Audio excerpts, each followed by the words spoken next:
नमस्कार, आप देख रहे हैं एनडीटीवी इंडिया और न्यूज का प्राइम टाइम शुरू हो चुका है। शाम के 6 बजे सवाल इंडिया में आज आपको सबसे पहले हम उत्तर प्रदेश की तरफ लेकर चलते हैं और उत्तर प्रदेश में देखिए शीत सत्र विधानसभा का अभी समाप्त हुआ और योगी आदित्यनाथ ने आपको बता दें कि विधानसभा में पहले सवाल पूछा कि दंगा कैसे रुकता है, ये बरेली के मौलाना से पूछो। इशारा साफ था तौकीर रजा की तरफ, लेकिन इस मामले में बरेली के मौलानाओं ने तो कुछ रिएक्ट नहीं किया, लेकिन कुछ और मौलानाओं ने योगी आदित्यनाथ की इस टिप्पणी के बाद क्या प्रतिक्रियाएं दी हैं, वो काफी कुछ कहते हैं।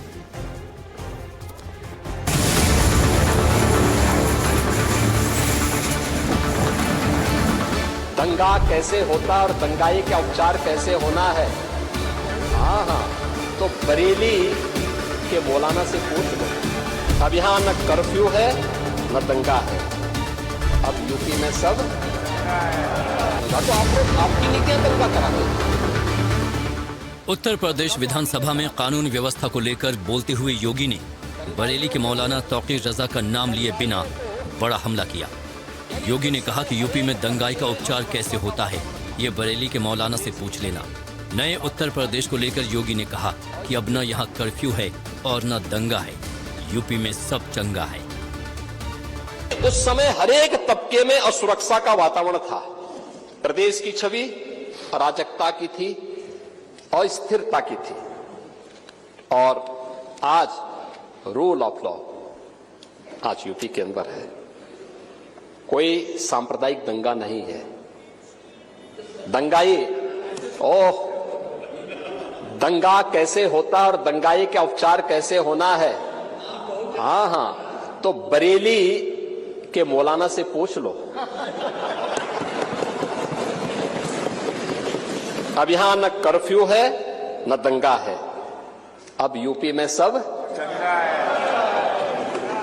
ये है नया यूपी। समाजवादी पार्टी पर हमला बोलते हुए योगी ने कहा कि उनकी नीतियों से ही दंगा होता था। हमने खुराफात को ठीक किया और डेंटिंग पेंटिंग करा दी। दंगा तो आप लोग, आपकी नीतियां दंगा कराते थे। दंगा तो आप ही लोग कराते थे। दंगाइयों को और तो इसीलिए मैं कह रहा हूं, दंगा तो आप ही लोग कराते थे और नहीं, खुरापात नहीं करते थे, खुरापात को ठीक करवाते थे, उसकी डेंटिंग पेंटिंग करवाते थे थोड़ा। योगी के मौलाना वाले बयान पर मुस्लिम धर्म गुरुओं की भी प्रतिक्रिया आई। साजिद रशीदी ने कहा कि वो योगी के बयान से सहमत हैं। शासन सख्त होगा तो कोई घटना नहीं होगी। साथ ही रशीदी ने योगी पर सवाल भी उठाए। योगी आदित्यनाथ के बयान से मैं सहमत हूं। उन्होंने कहा कि उत्तर प्रदेश में दंगे नहीं हैं और जिसको देखना है कि दंगे कैसे रुकते हैं, उनको उत्तर प्रदेश और बरेली आकर देखना चाहिए। बिल्कुल सही बात है। मैं मानता हूं कि शासन प्रशासन को इतना ही सख्त होना चाहिए। अगर शासन प्रशासन इतना सख्त होगा तो दंगे क्या, देश में रेप भी नहीं हो सकते। देश में जो है, देश या प्रदेश में कहीं भी किसी तरह का कोई घटना नहीं हो सकती। आप इस्लामी मुल्कों को देखिए, वहाँ रेप नहीं है, वहाँ डकैती नहीं है, क्योंकि वहाँ कानून सख्त है। जहाँ कानून अमीरों की बपोती बन जाए, अमीरों की लौंडी बन जाए, वहाँ जो है इसी तरह की घटनाएं होती हैं। योगी के मौलाना वाले बयान पर समाजवादी पार्टी और कांग्रेस क्या कुछ कह रही है, ये भी आपको सुनाते हैं। एनसीआरबी के आंकड़े अगर आप, वो तो भारतीय जनता पार्टी की केंद्र में सरकार है। एनसीआरबी के आंकड़े कह रहे हैं कि उत्तर प्रदेश में दलित एट्रोसिटीज में उत्तर प्रदेश नंबर 1 है। महिलाओं के प्रति अपराध में उत्तर प्रदेश नंबर 1 है। डकैती लूट में भी उत्तर प्रदेश के अव्वल स्थानों पर है। अब अगर भारतीय जनता पार्टी की केंद्र सरकार की ने जो एनसीआरबी के आंकड़े दिए हैं, वो तो योगी जी के दावों से बिल्कुल उलट है, लगातार उलट है। और उत्तर प्रदेश में जेलों में हत्याएं हो रही हैं, अस्पताल में हत्याएं हो रही हैं, कचहरी में हत्याएं हो रही हैं। तो अगर माहौल को आप इस गति से शांत करना चाहते हैं कि अनैतिक और अन्यायिक तरीके से लोगों की आवाज दबाएं, लोगों के अधिकारों को दबाएं और न्यायपूर्ण व्यवस्था के साथ अगर आप सामाजिक संवेदना को ना कायम कर सकें, तो इस तरीके की दुर्भावना से आप ये दावा करें कि यहां अब कोई हिंसा नहीं है, कोई दंगा नहीं है, तो गलत है। योगी सदन में जिस बरेली वाले मौलाना का जिक्र कर रहे थे, वो 26 सितंबर को हुई हिंसा का मास्टरमाइंड मौलाना तौकीर रजा है। हिंसा के कुछ दिनों के बाद योगी का एक वीडियो भी खूब वायरल हुआ था, जिसमें उन्होंने सबक सिखाने की बात कही थी। अगर किसी ने सुरक्षा के साथ खिलवाड़ करने का दुस्साहस किया, निर्दोष नागरिकों पर हमला किया, बेटी की सुरक्षा और व्यापारी के प्रतिष्ठानों में आगजनी करने का दुस्साहस किया, तो कोई नहीं, उसकी कई पीढ़ियों के सामने ऐसी कार्रवाई करेंगे कि उनके लिए एक नजीर बन जाएगा। माना जा रहा है कि योगी ने जो सबक सिखाने वाली बात कही थी वो बरेली में पिछले दिनों हुए बुलडोजर एक्शन के रूप में देखने को मिला। मौलाना तौक़ीर रज़ा के करीबी वाजिद बेग के बारात घर पर बुलडोजर की कार्रवाई हुई थी। आरोप है कि बरेली हिंसा से एक दिन पहले इसी बारात घर में बैठक हुई थी, जिसमें भीड़ जुटाने की प्लानिंग की गई थी, जिसे बुलडोजर से ध्वस्त कर दिया गया। बहरहाल योगी के एक्शन से साफ है कि वो किसी भी हाल में कानून व्यवस्था के साथ कॉम्प्रोमाइज नहीं करेंगे और किसी ने तोड़ा तो वहां बुलडोजर एक्शन भी जारी रहेगा। तो एक तरफ योगी आदित्यनाथ ने बरेली के मामले पर जो बयान दिया उसे लेकर वहां पर राजनीति गर्म है, लेकिन कुलदीप सिंह सेंगर का मामला ऐसा है जो बीजेपी का पीछा नहीं छोड़ रहा। देखिए, हाईकोर्ट ने यहां से जमानत दी, लेकिन पीड़ित इसके खिलाफ विरोध प्रदर्शन करने की कोशिश करती है तो यूपी सरकार के एक मंत्री हंसते हुए दिखाई देते हैं रेप पीड़िता पर।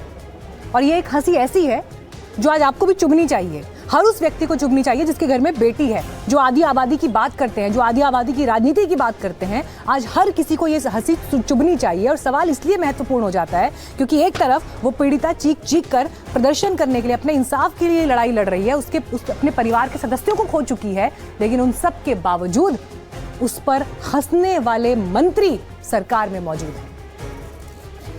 घर तो उनका होना, तो दिल्ली से ये एक डरावनी हंसी है और ये एक बेशर्म दलील है। उन्नाव की रेप पीड़िता का मजाक बनाते हुए यूपी सरकार के मंत्री ओम प्रकाश राजभर क्या कुछ सोच रहे होंगे। क्या ये कि अपने गठबंधन के नेता का बचाव उनका काम है? क्या ये कि एक लड़की के साथ गैंग रेप एक मामूली सी बात है? तो दिल्ली से उनकी खौफनाक हंसी भी बताती है कि क्यों एक गैंग रेप पीड़ित लड़की को अपना शहर छोड़कर दिल्ली में पनाह लेनी पड़ी, क्यों उसका केस उन्नाव से दिल्ली ट्रांसफर किया गया और क्यों ऐसे हालात बन पाए जिनमें गैंग रेप के आरोपी कुलदीप सिंह सेंगर को दिल्ली हाईकोर्ट से जमानत मिल गई। कांग्रेस नेता सुरेंद्र राजपूत ने ओम प्रकाश राजभर को नीच निर्लज बताते हुए कहा है कि अगर ये परिवार लखनऊ में होता तो अब तक मारा जाता। देखिए, ओम प्रकाश राजभर जी एक निर्लज्ज आदमी है, नीच है। मुझे पता है कि इस बात को लेकर के वो उड़ेंगे, लेकिन वो नीच है। पीड़िता अपने अधिकारों के लिए संघर्ष कर रही है, अपने आत्मसम्मान के लिए संघर्ष कर रही है और उन्हें हंसी आ रही है और वो ये राय दे रहे हैं कि दिल्ली क्यों, अरे लखनऊ में मार दिया जाएगा, आपकी सरकार है और आप ही का विधायक है और आप चाहते हो कि पीड़िता मर जाए यहां पर, जैसे उसके तमाम लोगों की ट्रक से कुचल करके हत्या हो गई थी।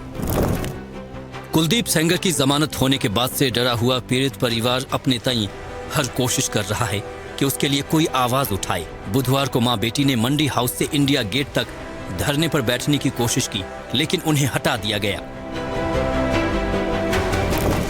शाम को वो 10 जनपद जाकर राहुल और सोनिया गांधी से मिली, कहा कि वो हर किसी से मिलकर अपनी शिकायत रखना चाहती हैं। सुप्रीम कोर्ट जाने की तैयारी कर रही हैं, कब आप सुप्रीम कोर्ट जाएंगे? ये कुछ पता नहीं है कब हम जा सकते हैं, और मैं सुप्रीम कोर्ट जाऊंगी और मैं जनता से गुहार लगा दूं, मुझे जनता न्याय दे, क्योंकि मेरे साथ गलत हुआ। मैं प्राइम मिनिस्टर पे भी बोल रही हूँ, हमसे मिलने में अपना दुख बताऊं कि मेरे साथ क्या क्या हुआ है।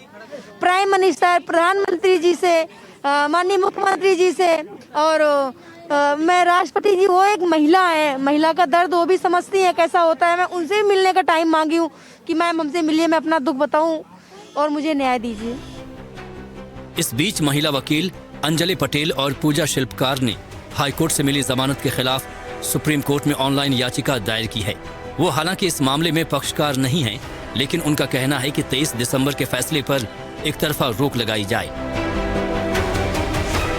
सीबीआई भी इस फैसले को चुनौती देने की बात कह रही है, लेकिन न्याय की इस प्रक्रिया के ऊपर गूंज रही एक नेता की हंसी ये संदेह पैदा कर रही है कि कुलदीप सेंगर को कितने ताकतवर लोगों का समर्थन हासिल है।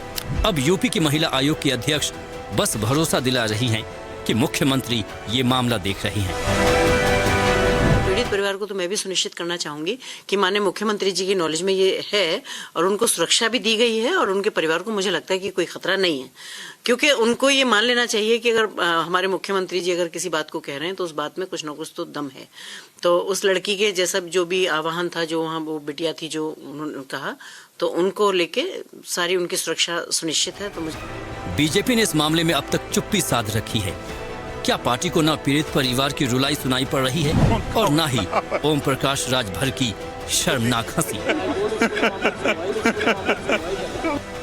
जेल में सजा काट रहे कुलदीप सेंगर को दिल्ली हाईकोर्ट ने कंडीशनल बेल दी। सीबीआई ने इसको सुप्रीम कोर्ट में चैलेंज भी किया, लेकिन भारतीय जनता पार्टी इस मामले में चुप्पी साधे है और इसी चुप्पी की वजह से विपक्ष लगातार भारतीय जनता पार्टी पर निशाना साध रहा है। वो कह रहा है कि बीजेपी कुलदीप सेंगर को भले ही पार्टी से बाहर कर दे, लेकिन अभी भी वो कुलदीप सेंगर को समर्थन देती है और इसी वजह से कुलदीप सेंगर का मुद्दा उत्तर प्रदेश की राजनीति में एक बार फिर से गर्मा गया है, जहां भारतीय जनता पार्टी चुप है और विपक्ष को एक और मौका बीजेपी पर निशाना साधने को मिल गया है और इसी वजह से कुलदीप सेंगर का नाम लेकर विपक्ष बीजेपी पर हमला करता दिखाई दे रहा है। लखनऊ से कैमरा पर्सन वीरेंद्र सैनी के साथ रणवीर, एनडीटीवी इंडिया। और आइए बढ़ते हैं आगे। योगी सरकार के मंत्री दिनेश खटीक का बयान आपको सुनवाते हैं। ये बयान दिलचस्प है। उन्होंने एक कार्यक्रम में कहा कि हस्तिनापुर से दोबारा चुनाव लड़ेंगे नहीं। कारण क्या बताया, आप सुनिए। और मैं तो कहूंगा, मैं बार बार अपने लोगों से कहता हूं, गुरुजी मैं उस समय इतना बोलना नहीं चाहता था, लेकिन अब मैं थोड़ा सा बोलूंगा कि कुदरती बात है कि मैं 2 बार एमएलए बना, 2 बार मिनिस्टर बना और पता नहीं अपने आप मेरे मन से एक बात निकलती है, वो मैंने आज तक मेरठ में नहीं कही है, मीडिया वाले भी खड़े हैं और आज मेरे आपके सामने ये बात निकल रही है। मैं बार बार ये कहता हूं कि यार मैं 2 बार एमएलए बन गया, मुझे श्रापित भूमि से अब तीसरी बार एमएलए नहीं बनना। ये कुदरती बात मैं आपको बता रहा हूं। बहुत लोग तो आशीर्वाद लेते हैं, मैं भागवत भी पढ़ता हूं, मैं महापुराण जितने पुराण हैं वो सब मैं पढ़ा हूं। जब मैं पढ़ता हूं और जो वो पढ़ेगा जो व्यक्ति, उसको पता होगा कि महाभारत क्या है। क्या माया नगरी और देश की आर्थिक राजधानी मुंबई में हिंदुओं की आबादी घट रही है? ये सवाल इसलिए क्योंकि टाटा इंस्टीट्यूट की एक रिपोर्ट से सवाल उठा है, जिसमें यह कहा गया है कि 2051 तक मुंबई में हिंदुओं की आबादी घटकर 54% तक रह जाएगी।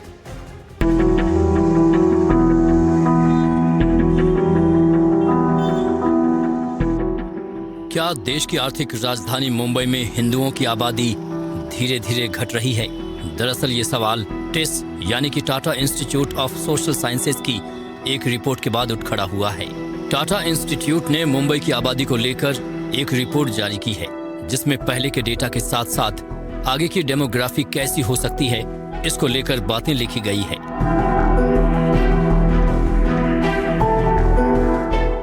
टिस की रिपोर्ट के बाद जहां एक तरफ कई तरह के सवाल उठ रहे हैं, तो वहीं इसको लेकर सियासत भी तेज हो गई है।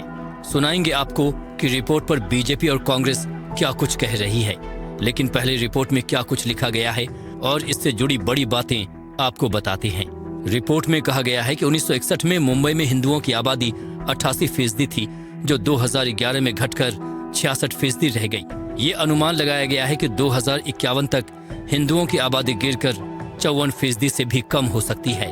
तो वहीं मुस्लिमों की आबादी 1961 में 8% थी, जो 2011 में बढ़कर 21% हो गई।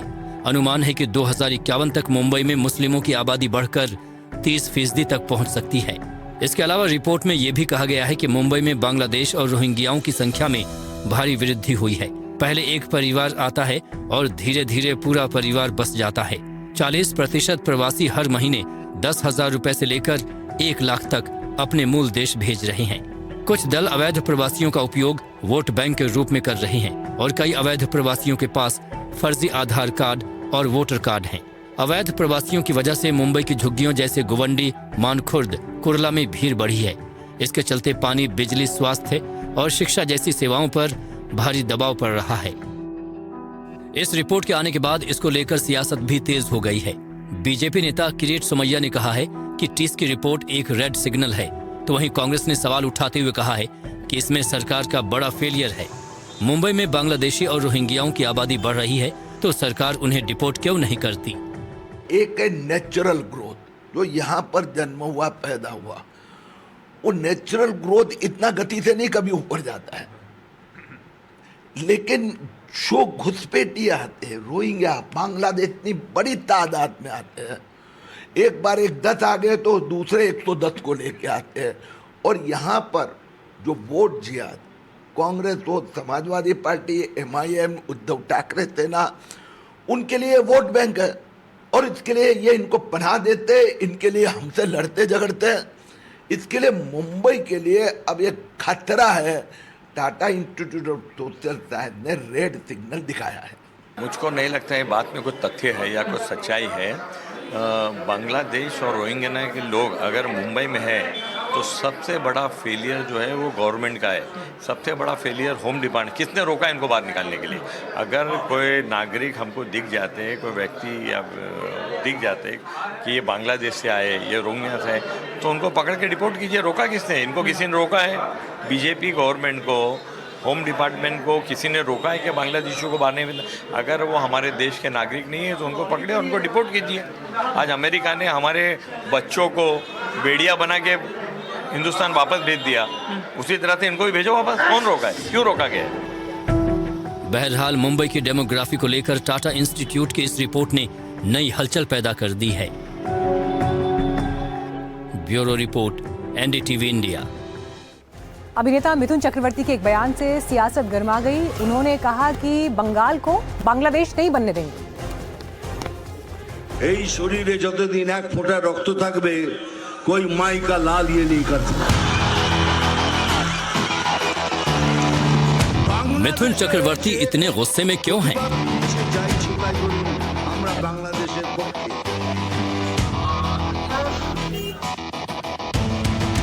मिथुन चक्रवर्ती का यह गुस्सा सिर्फ इसलिए नहीं है कि बांग्लादेश में हिंदुओं के खिलाफ हिंसा हो रही है, वो इस मामले में पश्चिम बंगाल की ममता सरकार पर भी गंभीर आरोप लगा रही है। বাংলাদেশে নৃশংসভাবে কাউকে মারার জন্য হিন্দু জাগরণ মঞ্চ একটা প্রতিবাদ মিছিল বার করেছিল, তাতে পুলিশ লাঠিচার্জ করলো, গুরুতরভাবে জখম করেছে অনেকজনকে, 17 জনকে অ্যারেস্ট করা হয়েছে, তার মধ্যে 7 জন মহিলা। ভাবতে পারছেন বাংলাদেশে হয়েছে, প্রতিবাদ করছি এখানে সেটাও করতে পারবেন না। তার মানে সোজা ভাষায় এই সরকার বলে দিচ্ছে যা ইচ্ছে তাই করুন, আমরা বাংলাদেশের পক্ষে। আমরা যেভাবেই হোক এই পশ্চিম বাংলাকে ওয়েস্ট বাংলাদেশ করে ছাড়ব। তাহলে আপনারাও শুনে রাখুন, এই শরীরে যতদিন এক ফোঁটা রক্ত থাকবে कोई माई का लाल ये नहीं कर सकता। लेकिन मिथुन चक्रवर्ती के इस बयान पर कांग्रेस को गुस्सा आ गया, और गुस्सा ऐसा आया कि पार्टी के प्रवक्ता आपत्तिजनक शब्दों का इस्तेमाल करने लगी। मिथुन चक्रवर्ती का मानसिक संतुलन खत्म हो चुका है। भारतीय जनता पार्टी ने उनको राज्यसभा नहीं दी, लोकसभा नहीं दी, इसलिए वो कहीं ना कहीं एक मानसिक संतुलन खोए हुए व्यक्ति के रूप में बात कर रहे हैं, देशद्रोह की बात कर रहे हैं, बंगला भाषियों को बांग्लादेशी कहने का काम कर रहे हैं, बांग्ला भाषियों में हिंदू मुसलमान करने का काम कर रहे हैं। ऐसे व्यक्ति की जगह या तो पागल खाने में होनी चाहिए या जेल में होनी चाहिए। उधर बीजेपी के नेता उदाहरण देते हुए बोल रहे हैं कि मिथुन जो बोल रहे हैं सच बोल रहे हैं।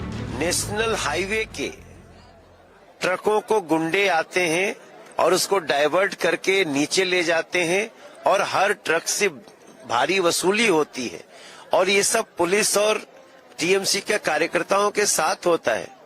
मेरी इस चक्कर में हमारा 1 घंटे का रास्ता 3 घंटे का हो गया। इतनी गुंडागर्दी, और अगर आप बोल दो तो आप पीटे जा सकते हो, आपकी हत्या हो सकती है, बहन बेटी कोई सुरक्षित नहीं है। अब ऐसे में मिथुन दा का अगर ये कहना है तो निश्चित रूप से समझ लीजिए मिथुन चक्रवर्ती एक ऐसे शख्सियत हैं जिसको पश्चिम बंगाल की जनता बहुत प्रेम करती है, पूरा देश प्रेम करता है, मगर पश्चिम बंगाल विशेष अगर उनके मन में आया कि बांग्लादेश नहीं बनने देंगे तो ये बात बहुत गंभीर है। मिथुन चक्रवर्ती के इस बयान को बीजेपी के सहयोगियों ने भी सही ठहराया है। जो उन्होंने बोला ठीक ही बोला है और ममता जी को सबक लेना चाहिए और इस पे एकदम इम्प्रूवमेंट करना चाहिए, बजाय मिथुन चक्रवर्ती कौन सी पार्टी है और पॉलिटिक्स में इसको हटा के वहाँ प्रदेश की जनता को ध्यान में रख करके और बढ़िया एकदम सरकार और सबको एक साथ लेकर के चलना चाहिए। देश के पूर्व प्रधानमंत्री अटल बिहारी वाजपेयी की 101वीं जयंती के अवसर पर आज प्रधानमंत्री नरेंद्र मोदी ने विपक्ष की सरकारों पर, विपक्ष के नेताओं पर, विपक्ष की पार्टियों पर जबरदस्त हमला बोला। कांग्रेस और एसपी पर यह हमला परिवारवादी दूसरों की लकीर छोटी करते हैं, इसी सोच ने राजनीतिक छुआछूत का चलन शुरू किया है। कांग्रेस और उसके सहयोगी ने बीजेपी को अछूत बनाए रखा। प्रधानमंत्री ने कहा कि बीजेपी ने नरसिम्हा राव, प्रणब मुखर्जी को भी भारत रत्न से नवाजा। परिवारवाद की राजनीति की एक विशिष्ट पहचान होती है, यह असुरक्षा से भरी हुई होती है। इसलिए परिवारवादियों के लिए दूसरों की लकीर छोटी करना मजबूरी हो जाता है, ताकि उनके परिवार का कद बड़ा दिखे और उनकी दुकान चलती रहे। इसी सोच ने भारत में राजनीतिक छुआछूत का चलन शुरू किया। साथियों, कांग्रेस और उसके सहयोगियों ने राजनीतिक रूप से भाजपा को हमेशा अछूत बनाए रखा, लेकिन भाजपा के संस्कार हमें सबका सम्मान करना सिखाते हैं। बीते 11 वर्षों में भाजपा सरकार के दौरान, एनडीए सरकार के दौरान नरसिम्हा राव जी और प्रणब बाबू को भारत रत्न दिया गया है। ये हमारी सरकार है जिसने मुलायम सिंह यादव जी और तरुण गोगोई जी जैसे अनेक नेताओं को राष्ट्रीय पुरस्कारों से सम्मानित किया है। इसी का एक छोटे से ब्रेक के लिए हम यहाँ पर रुक रहे हैं, लेकिन ब्रेक के बाद आपको दिखाएंगे मुंबई में बीएमसी चुनाव नजदीक, ठाकरे ब्रदर्स साथ आ गए हैं, लेकिन बंटने और पिटने के मौसम की क्यों बात हो रही है। ब्रेक के बाद पूरी खबर।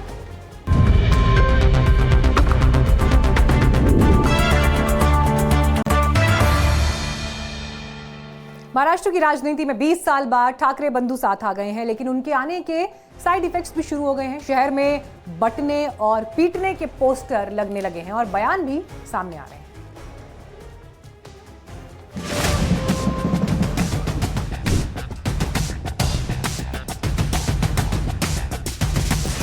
उद्धव ठाकरे और राज ठाकरे के हाथ मिलाने के बाद मुंबई में पिटने पिटाने की बातें क्यों होने लगी हैं? इस पोस्टर को देखिए। 20 साल बाद एक तरफ उद्धव और राज ठाकरे ने मंच साझा किया, तो दूसरी तरफ मुंबई की सड़कों पर ये पोस्टर लग गए। पोस्टर में लिखा है, उत्तर भारतीय बंटोगे तो पिटोगे। इस पोस्टर पर राज ठाकरे की पार्टी एमएनएस के नेता संदीप देशपांडे आक्रामक हो गए। They have put some AI generated monkeys are created by BJP, and those monkeys have put some posters that batoge to pitoge. So I just want to tell those AI generated monkeys that if you try to insult Marathi language, if you try to insult Marathi culture, nahi batoge to bhi pitoge. विवाद तब और ज्यादा बढ़ता दिखने लगा जब उत्तर भारतीय विकास सेना के अध्यक्ष सुनील शुक्ला का बयान सामने आ गया। महाराष्ट्र नवनिर्माण सेना के संदीप देशपांडे कोई मुंबई के अध्यक्ष है, वो बोल रहे हैं कि उत्तर भारतीय बटोगे तो पिटोगे, नहीं बटोगे तो भी पीटे जाओगे। तो मैं आह्वान करता हूं मेरे समाज के लोगों को, भारतीय जनता पार्टी सत्ता में है, 1 साल से हम पीटे जा रहे हैं महाराष्ट्र में। अपनी ताकत बनाइए। उत्तर भारतीय विकास सेना एक राजनीतिक मंच है, यहां तक कि जैन, गुजराती, मारवाड़ी, राजस्थानी समाज एक साथ आइए। इनको तो जवाब हम चुनाव के बाद देंगे। ईंट का जवाब पत्थर से नहीं, लोहे से दिया जाएगा। हमारे समाज जो बटा हुआ था ना, आज संगठित हो रहा है। राज ठाकरे पर केस लगा है, 16 जनवरी को आ जाना, हाजिरी देना, वहां पर आरोपी बनाया उनको। उत्तर भारतीय संगठित हो रहा है, उत्तर भारतीय ताकत बन रही है। बीजेपी की हमको जरूरत नहीं है, हम हमारी ताकत बना के हमारी सुरक्षा स्वयं करेंगे। जय हिंद, जय महाराष्ट्र। जिस संदीप देशपांडे का नाम लेकर जवाब दिया जा रहा है, उनकी कमीज पर लिखा है हिंदू हूं, हिंदी नहीं। पोस्टर में लिखा है नहीं बटोगे तो भी पिटोगे। और ये सब तब हो रहा है जबकि उद्धव और राज ठाकरे बीएमसी चुनाव के पहले हाथ मिला चुके हैं। यही वजह है कि एकनाथ शिंदे की शिवसेना उद्धव गुट वाली शिवसेना से सवाल पूछ रही है। वो बोलते हैं कि मराठीचा अपमान केला तर नहीं बटोगे तो भी पिटोगे। ये पिटने बटने के ऊपर क्या है आपकी सोच विचारधारा? तो सवाल ये उठता है कि वोटर जो देख रहे हैं कटना पिटना बटना, वो कैसे इनको एक मुंह तोड़ जवाब देगी, वो 16 तारीख को हमें पता चलेगा।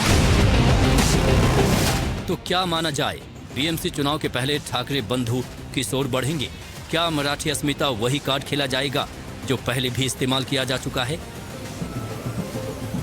और क्या इसका राजनीतिक फायदा भी होगा? तो राज ठाकरे उद्धव ठाकरे के साथ आने के बाद पिटने बांटने जैसी बातें क्यों हो रही हैं? दरअसल दोनों नेताओं के समर्थक ऐसी घटनाओं से जुड़े रहे हैं। मैं 3 तस्वीरें आपको दिखाती हूँ। पहली तस्वीर इसी साल सितंबर की है। घाटकोपर में एक दुकानदार को माफी मांगने के लिए मजबूर किया गया क्योंकि उसने हिंदी बोलने की जिद की थी। अब आपको अगली तस्वीर दिखाती हूँ। दूसरी तस्वीर मुंबई के विक्रोली की है। कुछ महीने पहले विक्रोली में राज ठाकरे के समर्थकों ने एक उत्तर भारतीय के साथ मारपीट की और वजह थी कि उन्हें उनकी फेसबुक पोस्ट पसंद नहीं आई।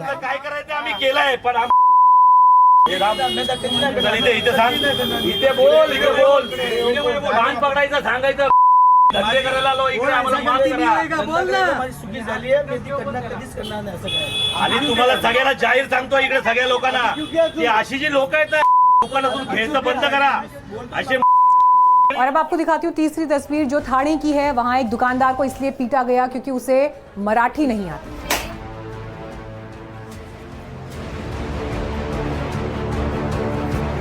परत परत असं बोलायचं नाही महाराष्ट्राच्या लोकांना, समजलं? बस बस इथे पूरे महाराष्ट्र और महाराष्ट्र लोगों से माफी। तो महाराष्ट्र की राजनीति में अब बीएमसी इलेक्शन को देखते हुए हलचल तेज है, लेकिन सवाल बिहार को लेकर भी है कि क्या बिहार की राजनीति में कोई बड़ा उलटफेर होने वाला है? और ये सवाल क्यों उठ रहा है? क्योंकि जेडीयू का ये दावा है कि उनके संपर्क में आरजेडी के विधायक हैं और करीब 17 से 18 विधायक संपर्क में बताए जा रहे हैं। और देखिए दूसरी तरफ आरएलएम के भी 3 विधायक कुशवाहा की लिट्टी चोखा पार्टी में नहीं पहुंचे और बीजेपी के कार्यकारी राष्ट्रीय अध्यक्ष नितिन नवीन से मिलने के लिए पहुंच गए। तो इसीलिए इन चर्चाओं को बल मिल रहा है। क्या बिहार की सियासत में होगा बड़ा उलटफेर?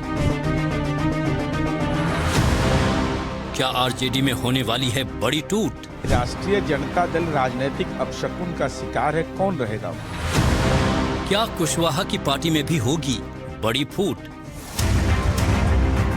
ये सवाल इसलिए क्योंकि बिहार से जो खबरें आ रही हैं उससे ये संकेत मिल रहे हैं कि बिहार में कोई बड़ा उलटफेर हो सकता है। एक तरफ जेडीयू का दावा है कि आरजेडी में आने वाले दिनों में बड़ी टूट हो सकती है, तो वहीं उपेंद्र कुशवाहा की पार्टी राष्ट्रीय लोक मोर्चा में भी बड़ी फूट की आशंका है। एनडीटीवी से बातचीत में जेडीयू नेता नीरज कुमार ने दावा किया है कि खरमास के बाद आरजेडी के कई विधायक टूट सकते हैं। आरजेडी के 17 से 18 विधायक जेडीयू के संपर्क में हैं। पहले आपको सुनाते हैं कि नीरज कुमार ने एनडीटीवी से बातचीत में क्या कुछ दावे किए हैं। राष्ट्रीय जनता दल राजनीतिक अपशकुन का शिकार है, कौन रहेगा वहाँ? जिसका नेता क्रिसमस डे के दिन ट्वीट पर मिल रहा है, शारीरिक रूप से अता पता नहीं है, बिहार के समसामयिक घटनाओं पर प्रतिक्रिया नहीं दे रहे हैं, तो राष्ट्रीय जनता दल के विधायक बेचैन हैं। तो विकास के मामले में कोई भेदभाव नहीं होगा, लेकिन वो राजनीतिक अभिभावक के तलाश में है। तो भाई लालू जी राजनीतिक अभिभावक उनके थे, वो बीमार पड़ गए। तेजस्वी दी उम्र के कच्चा हैं, बात के भी कच्चा निकल गए। तो ऐसी स्थिति में राजद के अंदर बेचैनी है। तो बेचैनी है तो हम लोगों ने कहा है कि भाई धैर्य रखिए, अभी अपने नेतृत्व से एक बार संवाद कर लीजिए कि आखिर परेशानी आपकी क्या है। अगर निजात नहीं मिलेगा तो हम तो बिहार की समस्या का निराकरण करते हैं, फुलवरिया की समस्या का निराकरण करते हैं, तो आपकी समस्या का भी निराकरण कर देंगे। तो कितने विधायक आरजेडी के आप लोग के संपर्क? 17-18 तो संपर्क किए थे। बिहार विधानसभा में आरजेडी के सभी 25 विधायक हैं। ऐसे में अगर पार्टी के 17 से 18 विधायक टूटते हैं तो उन पर दल बदल कानून भी लागू नहीं होगा। बहरहाल ये अभी दूर की बात है। जेडीयू के दावे पर आरजेडी क्या कुछ कह रही है, ये भी सुनिए। इस तरह से बिहार में नफरत का माहौल खड़ा करके नौकरी और रोजगार की राजनीति को समाप्त कर दिया गया। लोगों की जो अधिकार जीने की है उसको छीनने का प्रयास किया जा रहा है। उनके घरों पर बुलडोजर चलाए जा रहे हैं।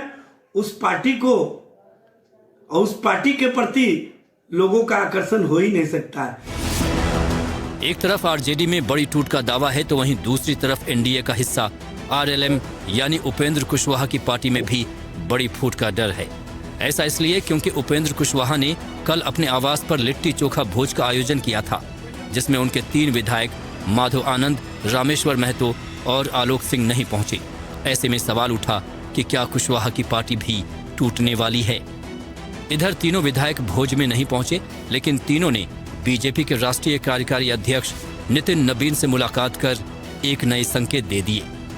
दरअसल बिहार में कुशवाहा की तरफ से बेटे को मंत्री बनाए जाने के चलते पार्टी के अंदर काफी नाराजगी चल रही है। तीनों विधायक इसके चलते काफी नाराज हैं। आरएलएम में कुशवाहा की पत्नी समेत 4 विधायक हैं, जिसमें 3 तो नाराज ही हैं। बेटे को मंत्री बनाने के बाद कुशवाहा विधायक दल का नेता भी अपनी पत्नी को बनाना चाहते थे, लेकिन विधायकों की नाराजगी के चलते माधव आनंद को विधायक दल का नेता बनाया गया। इसके बाद भी तीनों विधायकों की नाराजगी कम नहीं हो रही है। नाराजगी को लेकर कुशवाहा के विधायक पहले भी बयानबाजी कर चुके हैं। बहरहाल जिस तरह की बातें निकलकर सामने आ रही हैं, उससे ये साफ है कि आने वाले दिनों में बिहार में किसी तरह का बड़ा उलटफेर देखने को मिल सकता है। Bureau report, NDTV India. आइए बढ़ते हैं आगे। अगली खबर आपको दिखाते हैं। लखनऊ में घोड़े की चोरी चर्चा में है, क्योंकि ये कोई मामूली घोड़ा नहीं और मामूली घटना क्यों नहीं है, इसके लिए देखिए ये रिपोर्ट। ऊंचे सफेद घोड़े आपने पहले भी देखे होंगे, लेकिन ये घोड़ा कुछ खास है। इसे कहते हैं जुलजना घोड़ा। नस्ल ईरानी है और ऊंचाई है करीब 11 फीट। ईरानी नस्ल का ये घोड़ा लखनऊ से चोरी हो गया। घटना लखनऊ के करबला ताल कटोरा की है। सीसीटीवी की तस्वीर देखिए। गली में एक कार खड़ी है। अचानक स्क्रीन पर एक घोड़ा आता है। घोड़ा अंदर की तरफ से निकलकर आता है। एक आदमी ने घोड़े की लगाम पकड़ रखी है। उसके दूसरे हाथ में एक थैला भी है। सवाल उठता है कि घोड़ा किसने चुराया। थाना ताल कटोरा में दर्ज कराई गई शिकायत में कहा गया है कि एक जुलजना यानी कि घोड़ा जो धार्मिक आस्था से जुड़ा है, दिनांक 24 दिसंबर को समय सुबह 4:30 के आसपास परिसर से ताला तोड़कर चोरी कर लिया गया। उक्त घटना के बाद स्थानीय कैमरे में एक व्यक्ति घोड़ा 6 नंबर गेट से नहर वाली करबला से होते हुए आशियाना पुल की तरफ जाता दिखाई दे रहा है। आपके मन में ये सवाल आ रहा होगा कि बार बार इस घोड़े को जुलजना क्यों कहा जा रहा है। जुलजना हजरत इमाम हुसैन का वो वफादार घोड़ा था जिसने करबला की लड़ाई के दौरान उनका साथ दिया था। मान्यता है कि इस घोड़े को पैगंबर हजरत मोहम्मद ने पाला था और बाद में उन्होंने इसे इमाम हुसैन को भेंट कर दिया था। आज भी मुहर्रम के जुलूस में इमाम हुसैन के लिए वफादारी के प्रतीक के रूप में घोड़े को जुलूस में शामिल किया जाता है और उस घोड़े को जुलजना कहते हैं। फिलहाल पुलिस सीसीटीवी तस्वीरों के आधार पर लखनऊ में चोरी हुए जुलजने की तलाश कर रही है। चलिए इसी के साथ न्यूज रूम से सवाल इंडिया में इतना ही, लेकिन खबरें आगे भी जारी रहेंगी। देश और दुनिया की बाकी खबरों के लिए आप देखते रहिए एनडीटीवी।